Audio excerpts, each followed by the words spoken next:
भंडार घर सुखिब भयंकर गर्जन यह शुणी दैतापति हारिब प्राण। ओडिशा को निश्चित दिने दुर्भिक्ष पड़िब बड़ देउल दिने ना दिने घुषुड़ी पड़िब समुद्र निश्चित दिने उछुल होइब समग्र ओडिशा को भसायण नेब। जय चिदानंद जय पंचका दर्शक बंधु आज आम मालिकार एक भयंकर कथा पर आलोचना करने जाऊँ जो कथा को शुणिले आपण मानकर रूम निश्चिंत भाव में टांकुरी उठिब आपण मानक आखिर निश्चिंत भाव में लुह बाहरी आसिब। महापुरुष लेखिले सावधान हुओ तु ही ठा ठिकणा किछि रहिब नाही हे भक्तगण मीन शनि आसिले दाई। ओडिशा पर निश्चिंत भाव में एक मीन शनि जोग चली जहाँकि संपूर्ण ओडिशा को प्रलय आनिबारे साहाय्य करिवो। यह प्रलयर जोग कहबाकू गले मध्य अशक्ति हेब नाही। वीर किशोर देवक 13 अंक ठारू अनाई देख हे भक्तगण मागिले कि मिलिब भिक्ष। ओडिशा को आउरी एक दुर्भिक्ष जोग रही बोली महापुरुष संकेत देले। ओडिशा को एक भयंकर दुर्भिक्ष पड़ाक जाऊँगी। कार बेग जाक धोई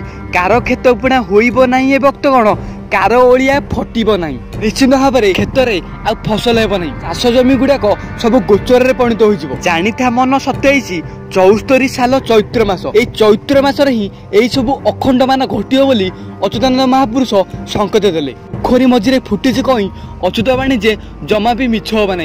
निश्चित भाव में अच्युतानंद बाणी केबे भी मिछ हो नहीं। हे भक्तगण थरी उठिब देश विदेश एक भयंकर युद्धर आशंका रही। निश्चित भाव में जो आप शुणी महाभारतार ओडिया युद्ध बाकी रही 2027 रु 29 भितर यही महायुद्धटा घटी बोली प्रमाण देले। फगुण चैत्र बेलू देखिबू जोग्निक गोल को हे भक्तगण धाड़ी हेउथिबे उत्कल को। ओडिशा पर 2029 बेलू निश्चित भाव में एक शनिदशा चलिबो।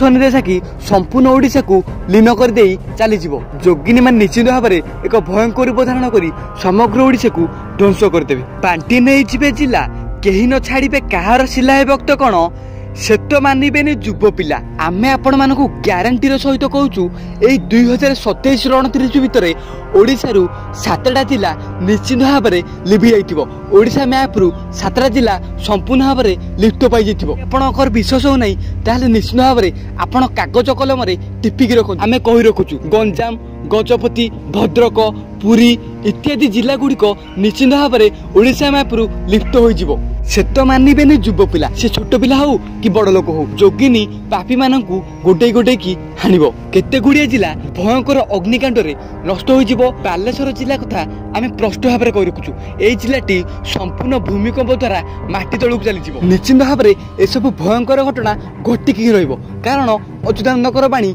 आज पर्यंत केबे हेले भी मिथ्या नहीं। महापुरुष 27 अंक कथा सूचना देले। 27 अंक ओडिशा पक्षरे होइबो जलगल। 27 अंक बेलू एक भयंकर समुद्र माटी आसिबो समग्र ओडिशावासी को भसाई देबो। से बड़ बड़ कोठा घर मध्य घुसुड़ी पड़िबो। से बड़ बड़ मंदिर मध्य घुसुड़ी पड़िबो। केही हेले भी बंची रहिबेनि आज्ञा समस्ते मरिजिबे।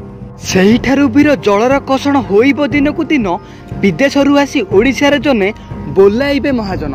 2027 मसीहा ठारू ओडिशा रे जलर कषण दिनकु दिन बढ़ी चलिबो। संपूर्ण ओडिशा जल रे संपूर्ण भाव में लीन हो जिवो। तापठारे महापुरुष कहिले विदेशी माने आसी ओडिशा रे निजर शासन करिवे। निजकु ओडिशार मुखिया बा महाराजा बोली कहिबे। 27 अंकरे 10 वर्ष समग्र पृथ्वी उपरे काल सर्पजोग रही 27 अंक बेलू 10 वर्ष धरी समग्र पृथ्वी उपरे काल सर्पजोगर प्रभाव रहिबो।